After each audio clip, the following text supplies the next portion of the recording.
अमित जी, आज मकर संक्रांति है, हमारे दोस्तों को कुछ सुनाइए। सुना क्या है? हाँ। और आइए मैं आप लोगों को सुनाता हूँ गंगा गीत। और मकर संक्रांति के इस पावन अवसर पर सभी दोस्तों को ढेर सारी शुभकामनाएं।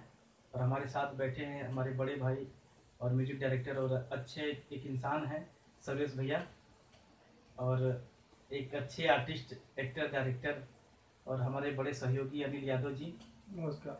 तो मैं सभी को एक गंगा गीत, क्योंकि आज मकर संक्रांति का दिन है और हम लोग संगम नगरी प्रयाग में बैठे हैं और ये स्टूडियो में हैं, आज बहुत दिनों बाद आए हैं।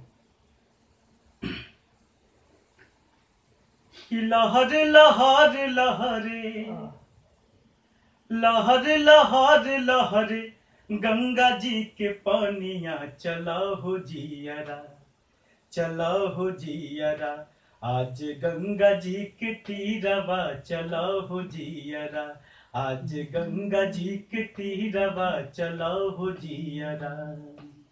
लहर लहर लहरे, लहर लहर लहरे, गंगा जी के पानिया चला हो जियरा, आज गंगा जी के तीरवा चला हो जियरा, आज गंगा जी के तीरवा चला हो जियरा।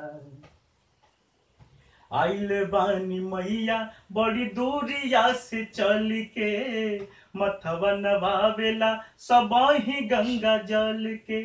आइल बानी मैया बड़ी दूरिया से चल के, मथवा नवावेला सबही गंगा जल के। गंगा नहाए हुई है, गंगा नहाए हुई है, निर्मल शरीरिया चला हो जियरा, आज गंगा जी के तीरवा चला हो जियरा, आज गंगा जी के तीरवा चला हो जियरा। धन्यवाद।